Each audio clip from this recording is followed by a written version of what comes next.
Le 30 décembre 2013 à 19h40, il est arrivé un truc qui a changé ma vie à tout jamais. Je me suis lancé dans l'écriture des Chroniques de l'Outre-Monde.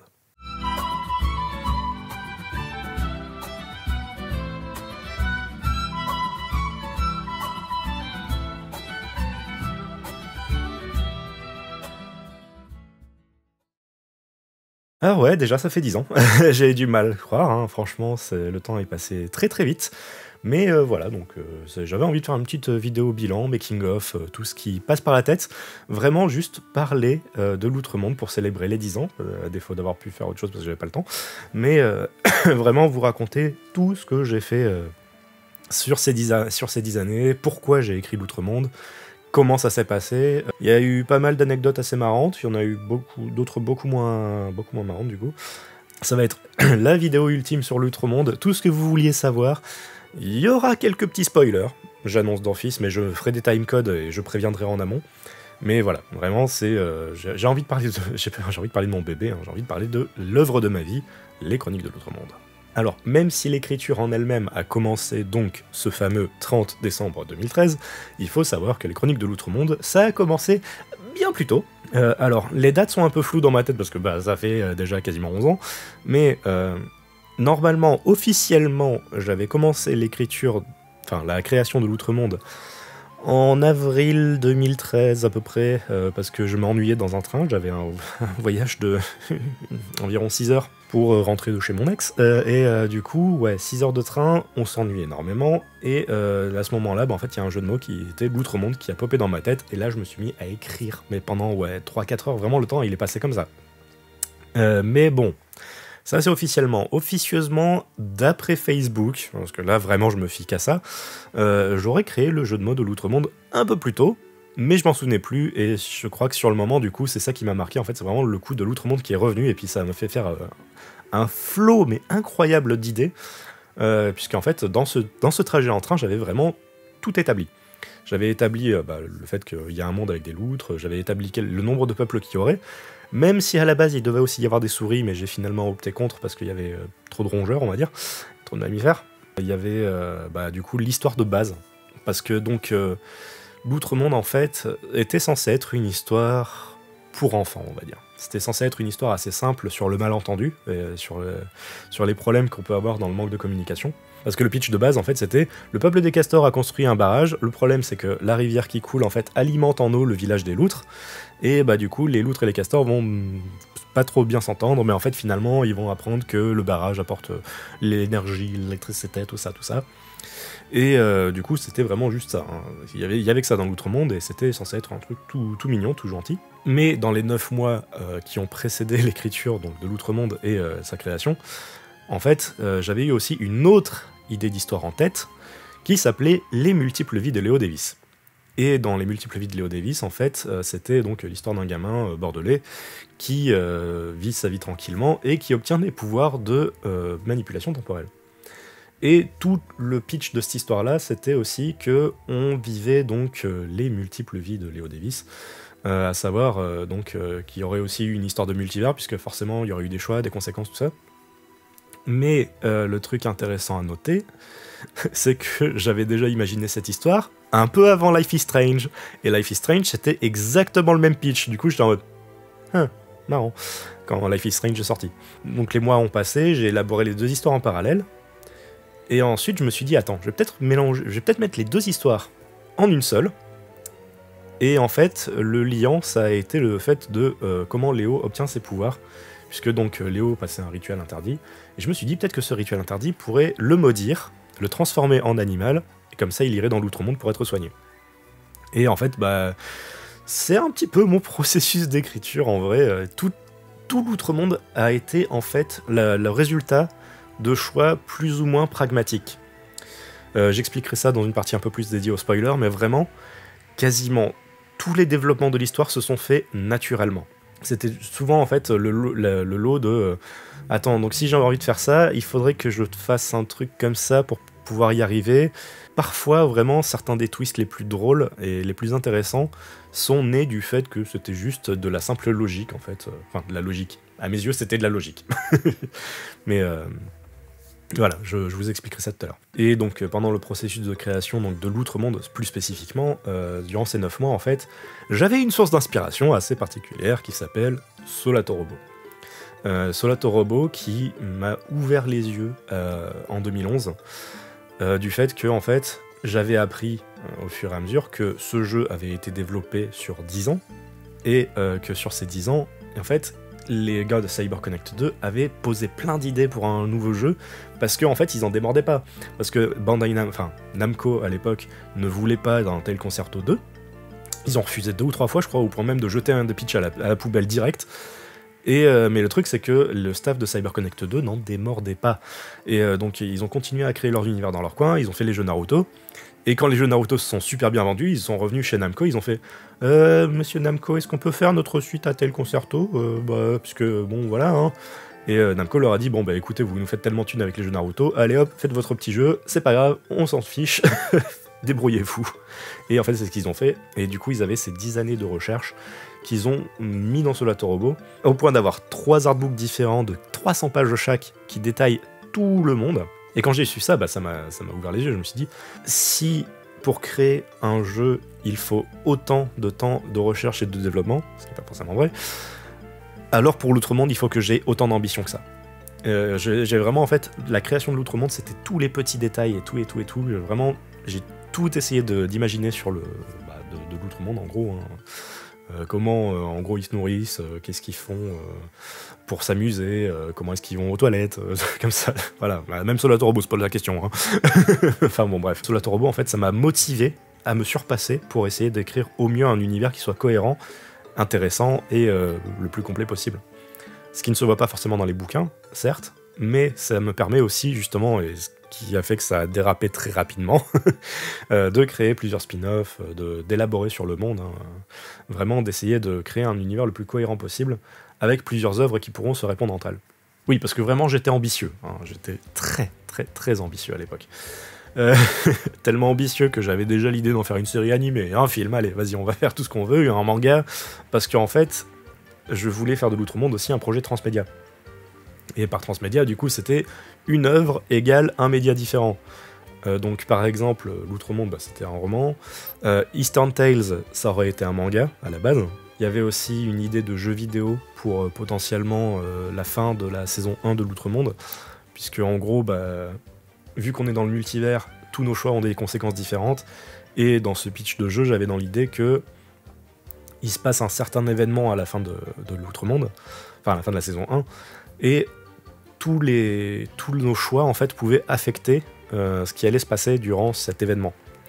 Sachant que aussi, quand forcément j'ai un petit peu réduit mes ambitions, donc je me suis dit bon, je vais faire un petit livre dont vous êtes le Léo, ce qui n'est pas arrivé parce que je manquais de temps, ou du moins de temps et puis d'énergie. Donc finalement c'est juste devenu un chapitre classique, mais il y a quand même certains des embranchements que j'avais imaginés pour le livre dont vous êtes le Léo, qui est canon, et qui ont des répercussions sur la suite de la saison 2, qu'on verra plus ou moins concrètement, et même dans Eastern Tales. Ah, et aussi cette très forte ambition m'a poussé à faire des trucs parfois considérés comme stupides, mais vraiment en fait c'est juste que j'avais vraiment la détermination d'y arriver, hein. Au point que par exemple je suis allé harceler en Kama 3 ou 4 fois, au point même d'aller jusqu'à Roubaix pour aller devant leur bureau et bon, me faire jeter comme un malpropre parce que j'avais pas d'invitation, certes, mais je suis allé voir du coup le patron du studio dans Kama, Tot, je l'ai vu 2 ou 3 fois, je lui ai pitché l'idée, j'ai envoyé le truc, et bon, ça avait été refusé parce que malheureusement c'était qu'un seul l'Outre-Monde c'était qu'un roman à ce moment-là, et le problème c'est qu'il publiait pas de roman, bon du coup ça s'est pas passé. Je sais que j'ai vraiment envoyé des trucs mais à des éditeurs, mais complètement, des trucs complètement perchés, hein, et je comprends que je me sois fait envoyer chier, mais quasiment toutes les réponses que j'ai reçues de tous les éditeurs étaient positives. Mais ils étaient en mode c'est super bien, sauf que t'es un no-name, donc bon c'est un peu risqué. Donc bon c'est un petit peu risqué de te prendre comme ça alors que personne ne te connaît. Et surtout c'est encore plus risqué de prendre quelqu'un qu'on connaît pas pour une trilogie de livres. Ce qui est Censé, surtout dans cette époque. Déjà il y a 10 ans, c'était compliqué de faire éditer des romans. Aujourd'hui, c'est encore pire. Le marché du livre, c'est saturé de fou, enfin, c'est n'importe quoi. Et bon, bah, du coup, c'est aussi pour ça que vous n'avez toujours pas vu l'Outre-Monde sur, sur des étagères en librairie ou quoi. C'est juste que le marché est incroyablement complexe et il faudrait que je sois plus célèbre pour pouvoir le faire publier. Plus simplement. Et c'est peut-être aussi pour ça que je me suis vraiment lancé dans le YouTube game aussi, parce que comme ça je sais que si j'arrive à atteindre un certain nombre d'abonnés, je peux dire aux éditeurs « Eh regardez, j'ai beaucoup d'abonnés, je peux promouvoir le bouquin !» Mais bon, aussi j'ai quand même envie de parler de jeux vidéo, hein, c'est ma passion, vous imaginez bien, je vais pas non plus essayer de mitonner... je vais pas mitonner plus d'une centaine de vidéos en une seule année juste pour essayer de publier un bouquin, faut pas déconner. Oh, et en parlant aussi d'ambition, il y a aussi un autre truc assez marrant qui s'est passé, c'est que l'Outre-Monde m'a énormément aidé à augmenter mes skills. Grâce à l'Outre-Monde, je me suis mis au dessin. Et qui a fait que, en même pas 3 ans, j'ai grave step up mon niveau parce que je passais des bonhommes bâtons à des personnages plutôt sympas. J'ai réappris à faire des vidéos spécifiquement pour pouvoir faire des adaptations audio de l'Outre-Monde. Je me suis mis à l'écriture de scripts d'épisodes parce que j'avais vraiment envie de créer une version animée de l'Outre-Monde. Et aussi, je me suis carrément mis à la musique. J'avais carrément essayé de composer des musiques pour l'Outre-Monde, même si, finalement, ça s'est pas fait. Mais j'ai quand même toujours... ça fait 5 ans que j'ai la berceuse de Lara en tête, et que ça ne me sort pas de la tête, c'est horrible. Mais bon, voilà. En fait, ce qui est marrant, c'est comment ce bouquin m'a vraiment aidé à devenir une meilleure personne d'un point de vue artistique. C'est assez hallucinant. Ah oui, d'ailleurs, en parlant d'ambition, j'ai oublié de le préciser, mais comment dire que je crois que c'était en 2015 ou 2016, je m'étais lancé dans l'idée de auto-éditer l'Outre-Monde. Et je crois que c'était encore à l'époque où ça s'appelait encore Les Multiples Vies de Léo Davis. Et disons que ça s'est pas très bien passé parce que justement c'était exactement les raisons qui faisaient que les éditeurs m'avaient refusé. J'étais un inconnu et j'ai pas réussi à promouvoir activement le bouquin comme il fallait. Surtout qu'en plus j'avais totalement foiré le Ulule la première fois. Parce que vraiment en fait le truc c'est que j'avais fait mes calculs. J'ai dit au staff d'Ulule allez on lance. Et puis littéralement dans les 6 heures qui ont suivi je me suis rendu compte qu'en fait j'avais pas mis une somme assez élevée pour pouvoir payer les correcteurs. Donc du coup j'avais tout annulé et je l'ai relancé dans la foulée littéralement 2 heures plus tard avec un goal qui était encore plus élevé. Donc forcément, ça a bidé. Ça c'était malheureusement une leçon que j'ai retenue amèrement. Et c'est aussi pour ça que vous me voyez pas proposer encore des Ulule pour la série, encore aujourd'hui. Parce que déjà... faire un Ulule, en fait, ça se fait pas comme ça en un claquement de doigts. Même quand tu es organisé et tout, il y a tout qui peut mal se passer. C'est un travail à temps plein. Comme le disent beaucoup de gens, faire un Kickstarter ou un crowdfunding, c'est un travail à temps plein. Il faut être partout, promouvoir le truc dans tous les sens. Et en fait, j'avais pas la force et les connaissances pour pouvoir promouvoir activement ce truc. Parce que ça aurait impliqué d'appeler la presse, potentiellement. Faire la promotion à fond sur les réseaux sociaux. Et en parler tout autour de nous, enfin vraiment une collecte de fonds, c'est du boulot, hein. On croit pas, mais c'est pas juste demande des thunes et puis c'est bon, hein. Non, il faut s'impliquer. Et du coup j'étais probablement pas assez impliqué, ça a bidé, mais j'étais quand même bien avancé dans le goal, hein, mais ça a pas marché. Et donc pour revenir à l'écriture de l'Outre-Monde de manière plus concrète, une fois que j'avais mélangé les univers de Léo Davis et donc de l'Outre-Monde, je me suis mis à écrire donc à partir du 30 décembre 2013. Et en fait, ce qui est marrant, c'est que je me suis pas totalement arrêté pendant un petit moment, puisque donc tout 2014, je l'ai consacré aux 2 premiers tomes, qui ont plus tard été fusionnés en un seul tome. Donc la partie où on est à Bordeaux, et puis ensuite la partie où Léo arrive dans l'Outre-Monde et confronte tous les problèmes de la famille Edelson. Et donc toute cette année-là, c'était full l'Outre-Monde. J'étais focus dessus. Puis ensuite, en 2015, ce qui s'est passé, c'est que j'ai commencé à sortir avec Motus. Et du coup, en plus, ce qui est bien, c'est que ça avait vraiment donné un tout nouvel angle à l'histoire, notamment sur la relation entre Léo et Lara, puisque du coup, je dois avouer que beaucoup d'interactions entre eux passaient la seconde moitié du tome 1, donc on va dire au moment où ils arrivent où il commence vraiment à s'entraîner à l'aquacorda. Toutes ces interactions-là, c'était un petit peu inspiré de nos interactions entre moi et Motus. Donc, du coup, donc, ce qui s'est passé, c'est que j'ai commencé à écrire le tome 3. Le tome 3, je l'ai écrit en 1 mois et demi, je crois. Vraiment, j'étais à fond. En plus, le plus drôle, c'est qu'à ce moment-là, je suis allé dans les Alpes, parce que donc Motus bossait là-bas. Et alors, j'étais à la montagne, coupé du monde. J'ai écrit comme un bâtard. J'ai écrit quasiment la moitié du tome 3 en une semaine. Dont la fameuse scène qui a traumatisé tout le monde. Celle-là, je l'ai écrit en une journée, mais d'une traite. J'ai pas mangé, j'ai pas bu, enfin j'ai quasiment pas bu. J'ai tout écrit d'une traite, j'étais en transe, mais comme pas permis, parce que vraiment c'était la scène. Et ceux qui ont lu le bouquin, ils savent de quelle scène je parle, et ils se disent, ça m'étonne pas que tu l'as écrit d'une traite, espèce de monstre. Mais le problème, c'est que du coup, j'ai écrit cette scène-là qui était vraiment traumatisante. Hein. Vraiment, je tremblais pendant que j'écrivais. Tellement ça me bouffait de l'intérieur. Mais du coup, en fait, cette scène était tellement épuisante, tellement drainante psychiquement. Vraiment, j'ai écrit 1 ou 2 pages du chapitre d'après.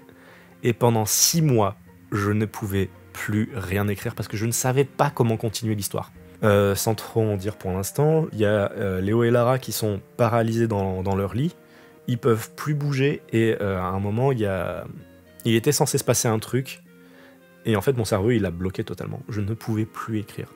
Vraiment pendant 6 mois je ne pouvais plus rien écrire de ce bouquin là tellement je ne savais plus où aller en fait. J'avais sorti ma scène qui me tenait énormément à cœur et bah, je ne savais plus quoi écrire après. Mais finalement, ce qui est bien, c'est qu'une fois que les 6 mois sont passés, bah, en fait, ça a débloqué. Et puis là, la dernière partie de la saison 1 s'est écrite assez rapidement. Mais pendant ces 6 mois, bah, en fait, j'essaie quand même de me remettre en selle parce que j'y arrivais pas. Et c'est pour ça que, par exemple, j'ai écrit La prophétie de Bélus, que j'avais demandé à des tweetos de me pitcher un type de scénario en un tweet, et en fait j'en reprenais plusieurs qui n'avaient rien à voir, et j'essayais de les mélanger tous entre eux pour essayer de créer une histoire cohérente, ce qui était un défi d'écriture extrêmement drôle, et d'ailleurs je vous recommande, hein, parce que c'est vraiment intéressant d'essayer de prendre des idées super disparates, genre je crois qu'il y avait quelqu'un qui avait suggéré un coiffeur cyborg ou un truc comme ça, il y en avait un qui a fait suggérer un garçon et un fantôme, enfin bref, plein de trucs comme ça que j'ai vraiment essayé de mélanger en une seule histoire, et vu que le multivers permet aussi ce genre d'histoire, bah, je me suis éclaté. Et je pense que c'est aussi la prophétie de Bélus qui m'a pas mal aidé, parce que j'avais écrit 60 pages de ce bouquin-là en moins de 6 mois. Du coup, je pense que c'est ça qui m'a débloqué en fait pour la suite de la saison 1. Je crois aussi que c'était pendant ces 6 mois que j'ai commencé à imaginer Eastern Tales, qui était censé être du coup le manga, et vraiment Eastern Tales c'était censé être aussi une sorte de pont entre la fin de la saison 1 et du coup sa propre série, puisqu'il y a notamment un personnage qui est Sarah, qui a un rôle important dans Eastern Tales, mais aussi et surtout qui a son petit rôle à jouer avec June à la fin de la saison 1. Et la saison 2, je ne sais plus quand je l'ai commencé, mais je savais plus ou moins déjà en fait où ça irait assez rapidement. Mais ça, j'en dirai juste un petit peu, juste tout à l'heure. Et là, parmi les anecdotes un peu moins joyeuses, il y a 2 raisons pour lesquelles en fait, j'avais écrit la saison 1 aussi rapidement. C'était parce que, en fait, ce qui s'est passé, c'est que pendant l'écriture de la saison 1, j'ai malheureusement connu le décès d'une personne à qui je tenais énormément, et c'était cette personne-là, justement, qui m'avait donné envie d'écrire des histoires. Qui m'avait donné en fait l'énergie et l'envie de raconter des trucs, parce que en fait, comment dire, que je la voyais quasiment tous les week-ends, et tous les week-ends en fait, je devais lui raconter ce que je faisais de ma vie, sauf que quand on a même pas 20 ans, et qu'on vit une situation très précaire, on n'a pas grand-chose à raconter, mais comme Usopp dans One Piece, en gros, j'embellissais la réalité, bon, pas forcément en mentant non plus, hein, mais j'embellissais à mort la réalité pour vraiment essayer de lui raconter des jolies histoires de vie. Et en fait, bon, bah, quand elle est partie, malheureusement, c'est le moment où en fait, ça m'a fait un déclic, ça m'a fait un réveil. Et je me suis dit, il faut que je raconte des histoires. Parce que c'est vraiment le truc qui fait... Enfin, c'est le truc auquel je me sentais bon, en fait. Et aussi, le truc, c'est que elle était partie à un âge assez vénérable. J'ai eu aussi cette pensée un peu morbide de me dire que potentiellement mes grands-parents allaient être les suivants, et vraiment ça m'a motivé à écrire le bouquin au plus vite pour qu'ils puissent le lire avant de partir. Et au point que en fait, j'ai carrément traduit toute la saison 1 en un mois et demi, je crois. Enfin vraiment, j'ai traduit les 3 tomes en anglais dans la foulée pour pouvoir le leur envoyer. Et en tout cas, ils avaient bien aimé. Je sais qu'ils avaient bien aimé un petit peu la série, mais il y a vraiment la force de l'écriture en fait est venue malheureusement d'une source assez tragique, à savoir que ouais, en fait j'avais ça, et aussi il faut savoir qu'il y a 10 ans malheureusement c'était aussi le moment où mes problèmes de santé ont commencé à se manifester, et c'est con à dire mais la peur de mourir ça motive à faire des trucs vraiment. Parce que j'avais la sensation réelle et concrète que je pouvais crever très rapidement. Parce que le truc, c'est que je sentais ma santé décliner comme ça, super vite. Et en fait, ouais, ça m'a poussé à écrire au maximum. Et c'est aussi pour ça que j'ai vraiment fini la saison 1 hyper rapidement. Bon, 10 ans plus tard, je suis toujours là, heureusement. Mais ouais, en vrai, c'est aussi ça qui m'a aidé. C'était l'idée de laisser derrière moi une trace de ce que je suis, de mes pensées, de qui je suis, à travers ces bouquins qui sont justement un reflet de mon âme, on va pas se mentir, et qui reflètent énormément de ce que je suis. Et du coup, ça fait un très bon pont avec les personnages, puisque par exemple, littéralement, tous les personnages de l'Outre-Monde sont une part de moi. Certains diront que c'est des Horcruxes. Mais par exemple, ouais, Léo, en fait, c'est mon côté un petit peu optimiste et pragmatique, puisque vraiment, en fait, quand j'écrivais toutes les scènes avec Léo, toutes ces scènes étaient écrites en mode « Qu'est-ce que je ferais moi dans cette situation ?» Le truc, c'est que moi, je suis quelqu'un d'assez bizarre des fois, donc du coup, il y a certaines décisions qui peuvent être un peu étranges aux yeux de certains lecteurs, mais en fait, c'est vraiment des trucs que moi, je pensais sur le moment, je réagirais pareil. Je pense que c'est aussi ça qui a fait que certaines des scènes que les plus fortes sont vraiment extrêmement fortes. C'est aussi parce que du coup je me mettais à fond dans la tête de Léo. Par exemple la scène qui conclut le premier arc à Bordeaux, où Léo découvre qu'il a tué énormément de personnes sans le faire exprès en remontant le temps. Vraiment là je me sentais mal en l'écrivant, j'étais en larmes, mais vraiment. Même à chaque fois que je le lis, en fait, je ressens cette émotion au plus profond de moi, je le ressens énormément. Et je pense que vous l'avez ressenti d'ailleurs quand vous avez sûrement écouté le début du chapitre 6.1, je crois. Lara, c'est c'est plus un petit peu Motus dans un sens, mais c'était aussi le côté un peu Guilleret, indirectement la représentation de ma femme idéale.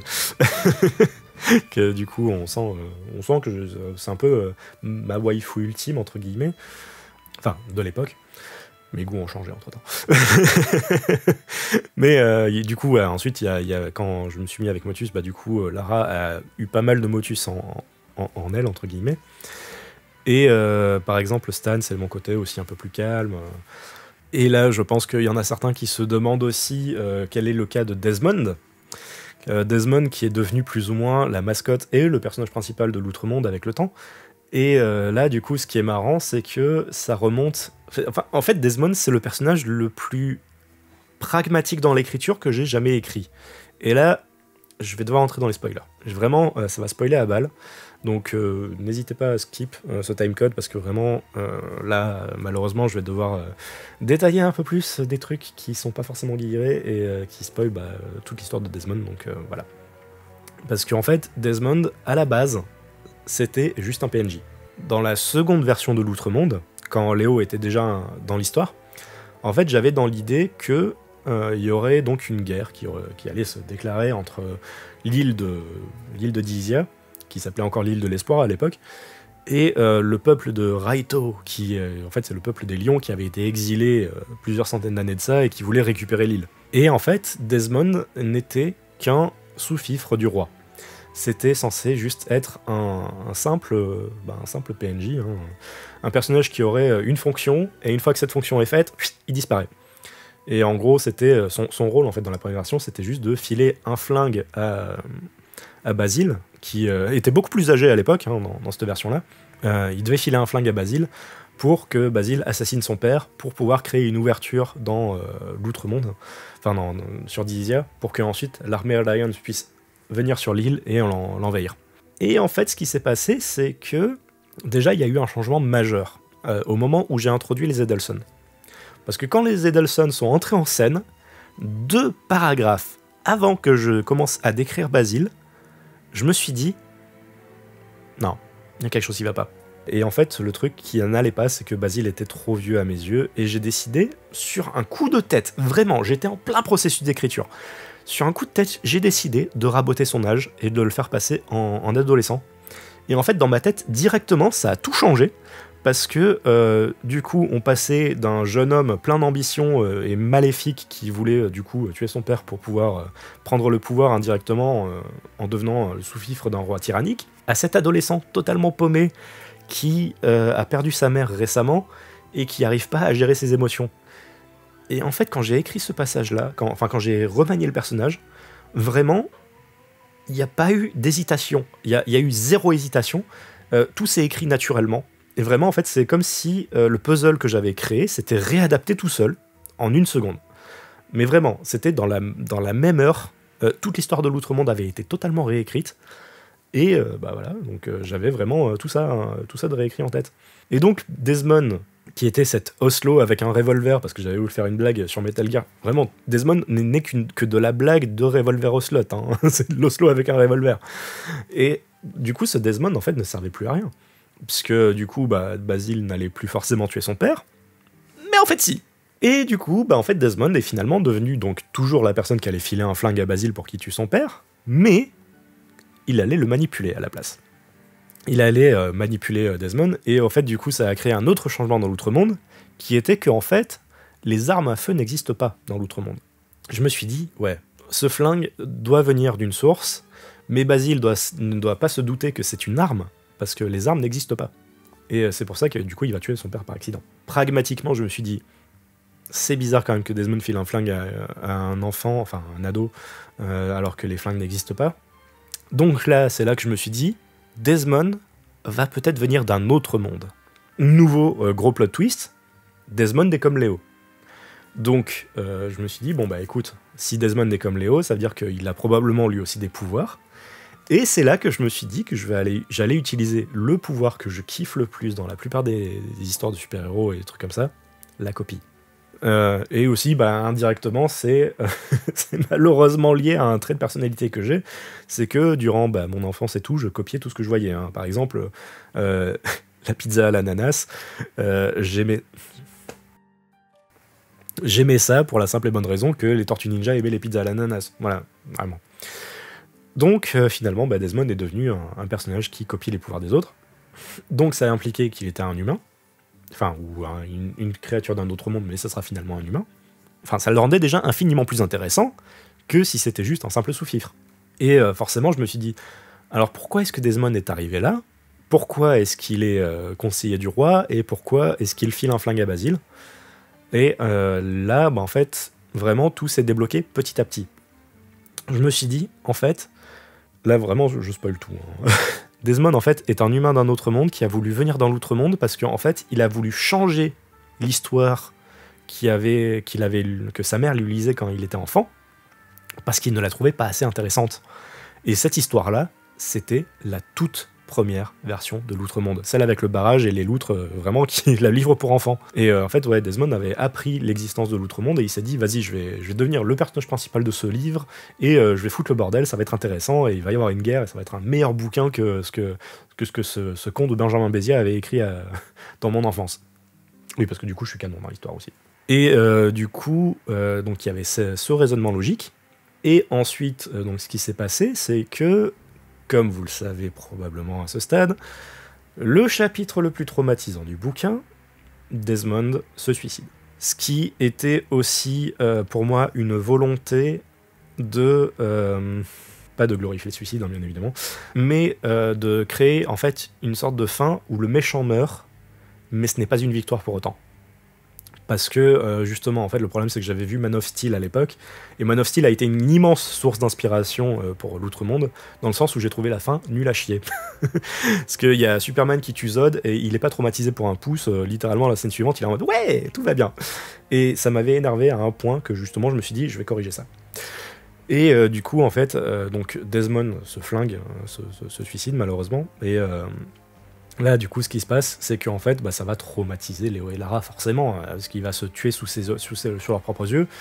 Bon, j'ai poussé le vice à faire en sorte que Desmond prenne l'apparence du père de Léo et de Lara, pour justement appuyer le fait que c'est un événement traumatique, parce que le problème, c'est que j'avais malheureusement peur que les gens ne comprennent pas forcément pourquoi le héros serait traumatisé alors que le méchant est mort. Donc c'est pour ça aussi que j'ai un petit peu plus poussé cet aspect malaisant dans cette scène-là. Mais du coup, Desmond était mort, et le problème, c'est que je m'étais déjà attaché à lui. Parce que bah, le problème, c'est que dans cette scène-là, il est flamboyant de fou. Il est cool, entre guillemets, à mes yeux. Pas qu'il est cool, hein, mais disons que le problème, c'est que je l'ai trouvé tellement fantastique, en tant que méchant, que je voulais pas qu'il parte.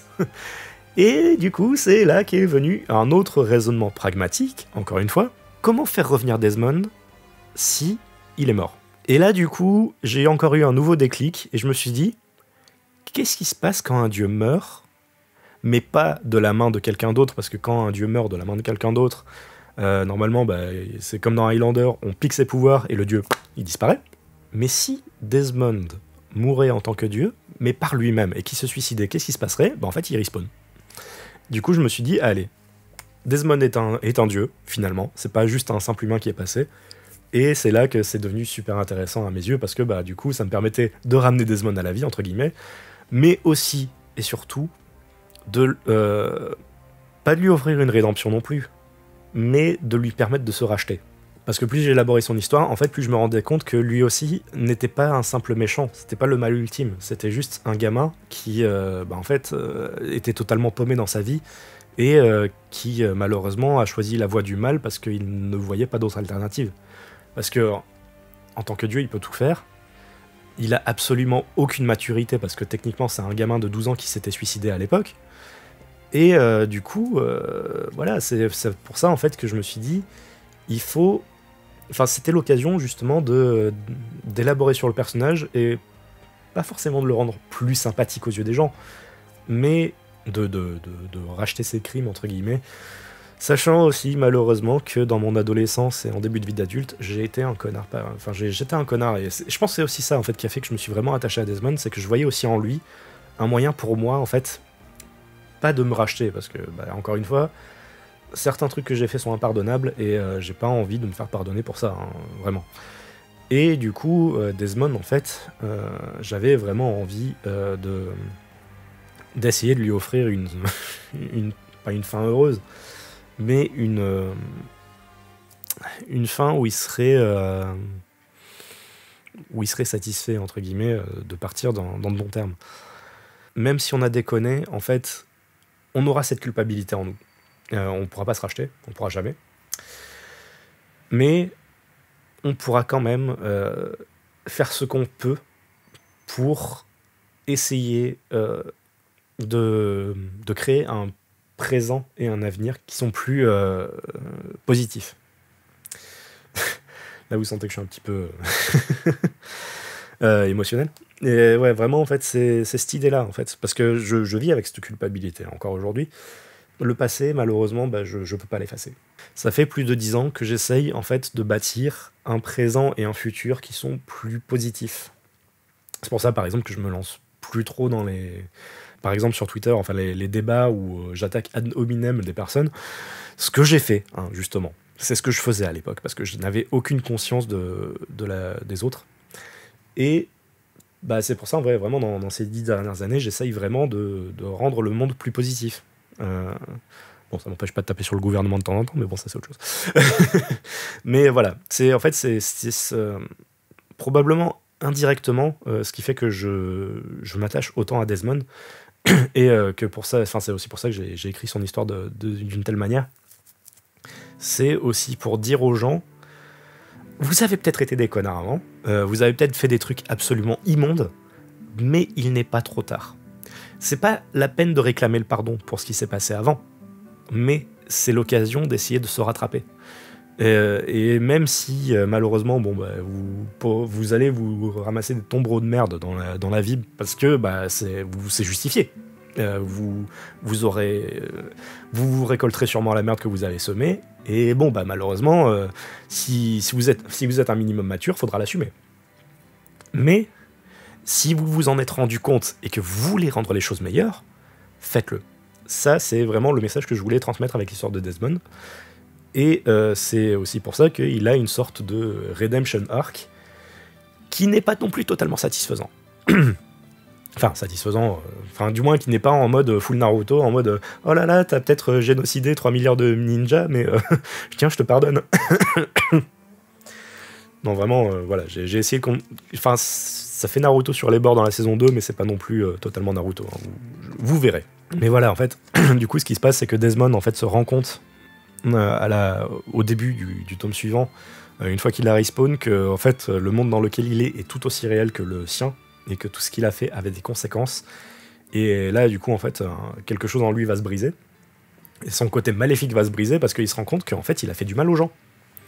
Il se rend compte qu'il a fait du mal aux gens, et du coup, il va pas forcément faire la meilleure des choses, puisque en gros, son plan dans la saison 2, enfin dans la saison 1, littéralement, c'est de vraiment, littéralement se suicider de manière à ce que tout le monde l'oublie, mais en emportant avec lui la source du mal qu'il a créé. Et du coup, en fait, tout ce tome-là, en fait, va être le plan que Desmond met à exécution pour essayer de se racheter. Mais le truc, c'est que moi, j'étais pas satisfait avec cette fin-là.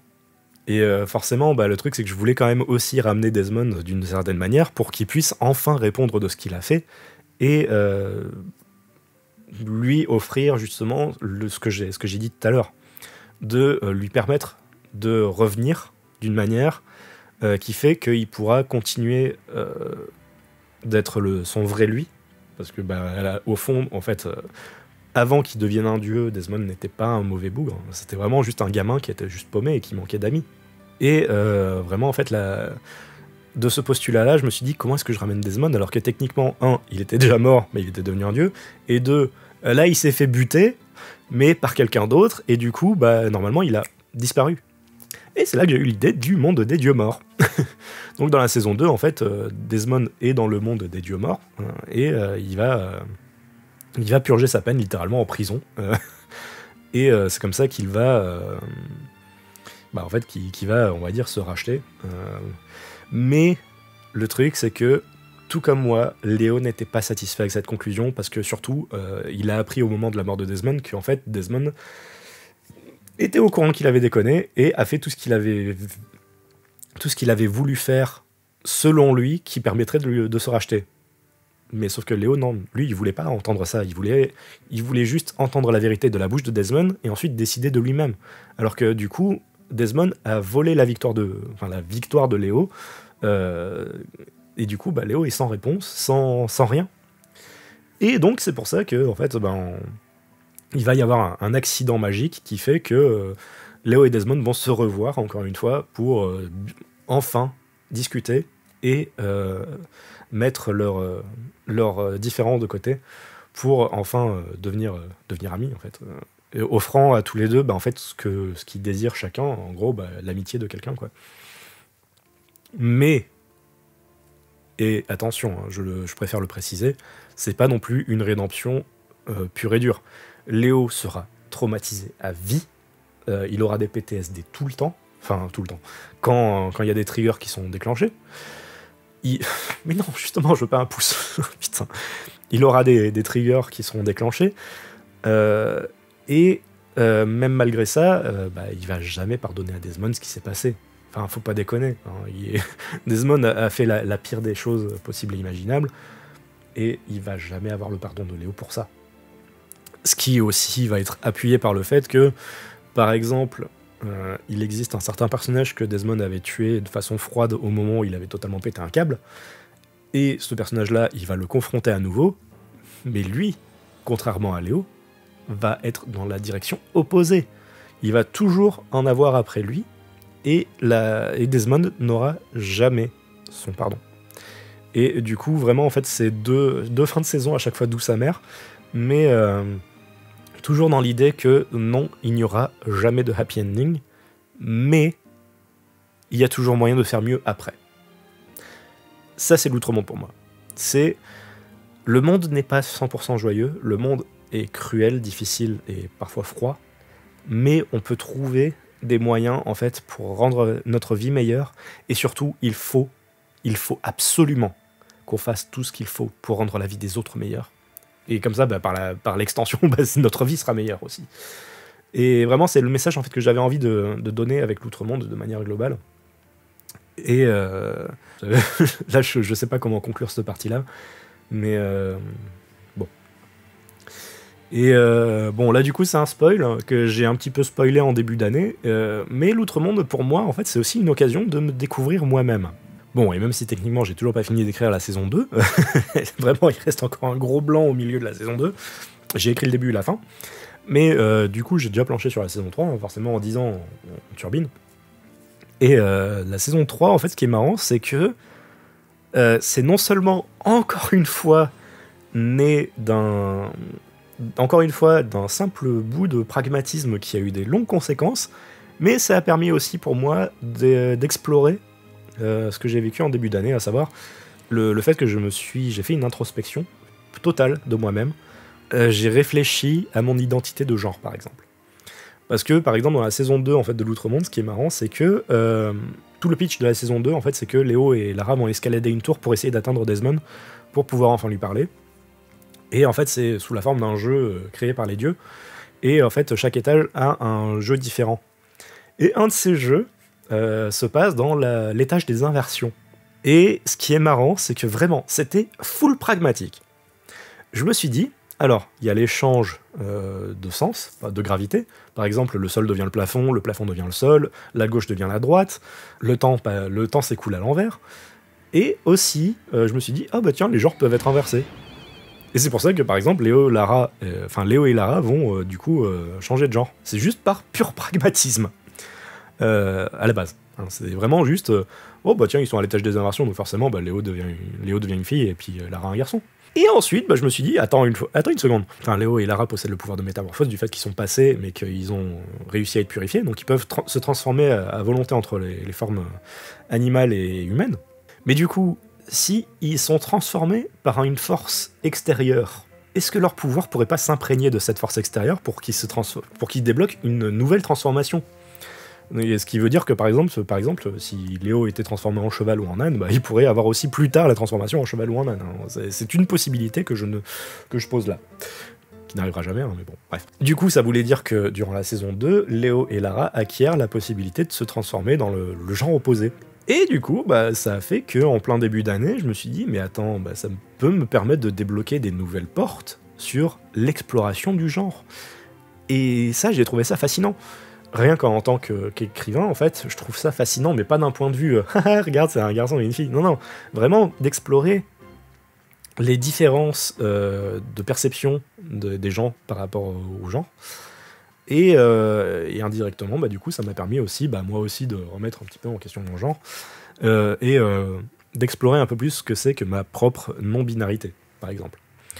Et c'est pour ça qu'il y aura pas mal d'exploration de genre. Il y aura du backtracking, par exemple. Par exemple, sans trop en dire, Léo apprécie son corps féminin, notamment, par exemple, mais n'ira pas non plus jusqu'au bout de totalement devenir une femme, par exemple. Il va explorer ça pendant quelques mois et finalement se dire non, je préfère quand même juste être un garçon. Mais voilà, il y aura toujours ces quelques mois de doute. Et j'ai connu ça littéralement en début d'année, pendant un mois, vraiment. Je sais pas, il y avait une sorte de moment en fait d'introspection pure. Je voulais concilier, on va dire, les deux parties de ma non-binarité. Et finalement, j'ai totalement backtrack. Hein. Là, je suis en mode non-binaire toujours, hein, mais plus masculin que féminin. Donc voilà, ça c'est aussi l'occasion d'en parler. Mais voilà, donc la saison 3 en fait m'aura permis, par exemple, d'explorer ce thème-là. Et aussi de dire que justement la non-binarité n'est pas binaire et que rien n'est définitif. Par exemple, oui, Léo va être une femme à certains moments, mais finalement, il va dire c'est pas pour moi. Mais il aura eu le plaisir, entre guillemets, d'explorer ça. Et du coup, voilà, ce genre de situation. Et le problème, c'est que Desmond copie les pouvoirs, et Desmond aussi va connaître ça d'une certaine manière. La saison 3, en fait, ce qui est marrant, c'est que ça va être en 2 temps. Il y aura une aventure très classique, avec deux nouveaux méchants, que j'espère pouvoir élaborer prochainement, même si c'est le temps qui me fait défaut. Mais juste avant ça, il y aura 10 ans de petites histoires. Puisque en fait, la fin de la saison 2, c'est littéralement une référence à Jean-Jacques Goldman où ils font on s'était dit rendez-vous dans 10 ans avec Desmond. Et Desmond revient à la vie 10 ans plus tard. Il y a ces 10 ans d'attente qui sont tout autant de petites histoires qui me permettent aussi de caser ce que je veux, hein, littéralement. Si j'ai envie de foutre une histoire de Noël, je fous une histoire de Noël. Si je veux foutre une histoire de Saint-Valentin, Saint-Valentin, etc., etc., etc. Et ça me permet aussi d'élaborer sur les personnages secondaires et tout. Puis ensuite, une fois que Desmond sera revenu à la maison, il y aura des vraies aventures avec un méchant qui est plutôt menaçant. Et bon, là du coup la vidéo dure super longtemps déjà, mais je vais conclure aussi cette vidéo en disant que l'Outre-Monde, ça aura été aussi les réactions des gens, des lecteurs. Et comment dire que vraiment, ça m'a fait énormément plaisir ces 10 ans. Vraiment, même si les stats n'ont pas été immenses et incroyables par rapport à d'autres artistes, toutes les réactions que j'ai eues sur ces 10 dernières années ont été fantastiques.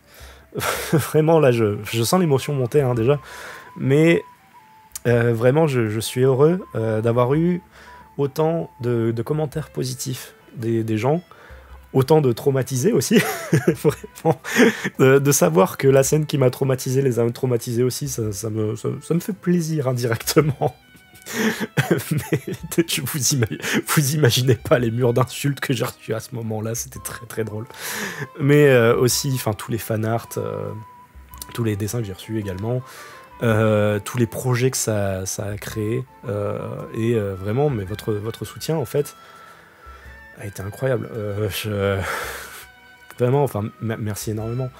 J'espère sincèrement pouvoir, dans les 10 prochaines années, enfin pouvoir publier le bouquin pour pouvoir permettre à un maximum de gens de le lire. Et aussi, j'espère enfin avoir le temps et le vrai matos pour finir d'enregistrer la saison 1. Et aussi de finir d'écrire et d'enregistrer la saison 2, puis la saison 3 tant qu'à faire, et Eastern Tales aussi tant qu'à faire. Mais voilà, donc vraiment, vraiment merci pour ces 10 ans. Merci à vous. Et voilà, je vous remercie d'avoir partagé mes histoires, d'avoir partagé mes sentiments avec vous, d'avoir su lire des fois ce que je voulais dire, qui n'est pas forcément dit explicitement, mais ce qui se dit entre les lignes, et même de comprendre qui je suis à travers ce roman. Puisque l'Outre-Monde, littéralement, c'est moi. Je suis l'Outre-Monde. Mais voilà, je crois avoir tout dit. Je crois avoir tout dit. Voilà, je vais m'en arrêter là. Mais voilà, merci à vous d'avoir été là. Merci pour les 10 ans. Je crois que je vais aller pleurer dans 5 minutes. je vais essayer de calmer mes nerfs. Mais vraiment, ouais. J'ai hâte. J'ai très hâte de voir où l'avenir va nous porter. Et surtout, j'espère vraiment, sincèrement, pouvoir concrétiser mes rêves de pouvoir faire des animations pour offrir l'Outre-Monde au maximum de gens. Et voilà, j'espère que vous serez aussi toujours plus nombreux à écouter mes histoires, à les soutenir. Et le moment venu, si possible, de l'acheter. si jamais, pour l'instant c'est toujours gratuit, donc j'en touche rien, mais si jamais un jour, j'aimerais bien me faire des thunes là-dessus en fait. Encore une fois, merci, et merci.